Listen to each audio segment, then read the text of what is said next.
Pour obtenir cette présentation, que m'a-t-il fallu faire? Dans un premier temps, il m'a fallu sélectionner l'ensemble du texte afin de pouvoir le mettre en comics en MS. Donc pour sélectionner tout le texte, je viens ici sur sélectionner, puis sélectionner tout. Ce qui me permet ensuite de choisir la police comics en MS.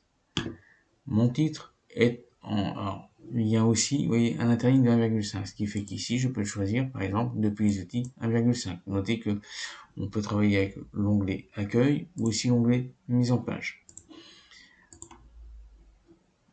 Pour choisir le titre est à mettre en taille 18. Donc je choisis ici ensuite la taille 18. La couleur de police est à mettre au choix. Nous allons donc la mettre par exemple en couleur orange, en plus sombre 50%. Donc pour savoir la couleur plus sombre, quand on reste dessus, vous voyez que là, il nous affiche le message orange, accentuation 2, plus 150%, peu importe la couleur. Mais c'est le fait de jouer sur le contraste qui m'intéresse. Puis la trame de fond, elle, est à mettre au choix plus clair 80%. Donc, pour mettre une trame de fond, je peux prendre la même couleur, par exemple, mais cette fois-ci en plus clair 80%. Les espacements après sont de 30 points. Donc on peut aller sur l'onglet mise en page et ici définir les espacements après de 30 points. Le retrait de gauche est de 2 cm et alignement gauche et droite de 2 cm. Donc là, je vais choisir à mettre le tout ici à 2 cm. Puis pareil à droite à 2 cm. On aurait très bien pu aussi saisir les valeurs directement à l'intérieur de la plage. Ceci fait, il me faut encore faire vérifier l'alignement centré. Ce qui fait que là, depuis l'onglet accueil, je vais prendre au niveau du bloc paragraphe l'alignement centré. Il me permet de mettre des bordures et trames au choix. Donc je choisis ici depuis les bordures et trames. Et je vais pouvoir choisir un style de bordure. Et là, je vais pouvoir personnaliser les bordures et prendre celle que je veux. À savoir, par exemple, ce type de trait là. Je vais lui appliquer le même type de couleur. Puis pourquoi pas le mettre en bordure. Épaisseur de équerre. Savoir que c'est au choix. La trame de fond peut elle aussi être choisie à ce niveau-là. C'est ici ou là. C'est exactement le même choix. Le tout est à vérifier que l'ensemble est bien appliqué au paragraphe. Aussi bien pour les bordures que pour la trame de fond. Et on n'oublie pas de valider par OK pour que la mise en place se fasse bien. Notez que là, j'ai bien mis retrait et mon titre est bien mis en place. Pour sélectionner mon texte, je prends la sélection là ou un double clic dans la marge pour sélectionner l'ensemble du paragraphe. La taille est à mettre en taille 12. Donc je prends mon texte et je mets en taille 12. Il y a un retrait de première ligne, un espacement après, une présentation similaire à produire, donc à mettre en justifié. Comme il y a plusieurs éléments, on peut directement soit les mettre là depuis les outils, ou alors, depuis le lanceur, ouvrir la fenêtre paragraphe qui va me permettre de choisir l'alignement en justifié, de mettre un retrait de première ligne ici, et le définir à 1,5 comme attendu. Je viens ensuite dans les espacements pour les mettre cette fois-ci à 6. L'intérieur de 1,5, c'est bien vérifié. Je n'ai plus qu'à valider par OK pour valider le tout.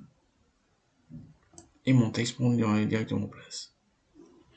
Reste ensuite à mettre le mot système pare-feu en rouge, donc je sélectionne le mot pour le mettre en rouge.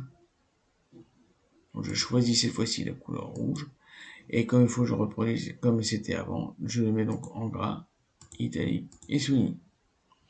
Le terme en anglais, lui, est à mettre en violet. Je sélectionne, puis je prends le terme en violet. Et tout ce qui est à mettre. Mais je n'ai plus qu'à valider la mise en forme. Pour enregistrer mon document, fichier, enregistrer sous, je choisis mon dossier de destination. Donc généralement, il est dans mes documents pour pouvoir le faire. Et là, pour pouvoir l'enregistrer, je clique sur enregistrer. Pour le mettre au format PDF, je vais faire, parce que là, en fin de compte, on l'a mis en docx. Il me le faut aussi en PDF. Je fais fichier. Alors, j'ai oublié de mettre une image. Donc l'image, je viens ici, j'insère une image en ligne. Et donc là, pour pouvoir choisir le terme qu'il me faut, je saisis juste la valeur par feu et j'appuie sur Entrée. Et lui va me trouver une image qui va me permettre de visualiser ce qu'est un firewall. Et donc là, je prends cette image-là par exemple et je clique sur Insérer. Mon image prend donc place dans mon document. Cet article, je clique ici pour dire séparer le bloc qui est là, j'appuie sur Supprimer dans mon clavier afin de retirer le message qui est là. Enfin, pour pouvoir personnaliser cette image, je fais un double clic dessus. Ce qui fait que là, j'ai mes outils images qui se mettent en place avec mon bloc mise en forme. Je n'ai donc plus qu'à prendre ici la mise en forme que je souhaite, puis par exemple perspective en relief afin de le mettre en place. Mon document est terminé. Pour l'enregistrer au format PDF, fichier enregistrer va me permettre d'enregistrer ce document. Il me fait l'enregistrement au format docx. Pour le mettre en PDF, il faut que je fasse fichier enregistrer sous, puis depuis l'endroit où je veux placer ce document, je viens le mettre là, cette fois-ci au format PDF. Il va me proposer d'écraser le document déjà existant. Si c'est déjà le cas, je fais sur enregistrer et je vais par oui. Maintenant, mon document est réalisé tel que souhaité. Vous, en fin de compte, vous n'avez pas ce bloc-là. Vous devez avoir ce résultat-là en finale au moment de l'affichage.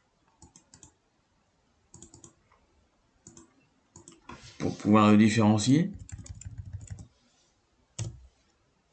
je crée le nom de mon document, MEF pour mis en forme, et vous, en fin de compte, vous avez réellement obtenu ce type de présentation. Et on sera de même pour les autres, avec pourquoi pas pour certains, les incrustations avec des plus et numéros. Bon courage à tous.